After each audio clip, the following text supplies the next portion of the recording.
కొత్త ఆట నేర్చిందా పాపలాంటి లేత పదం పాఠశాలగా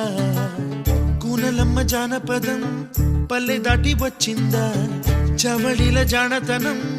పాట చూపగా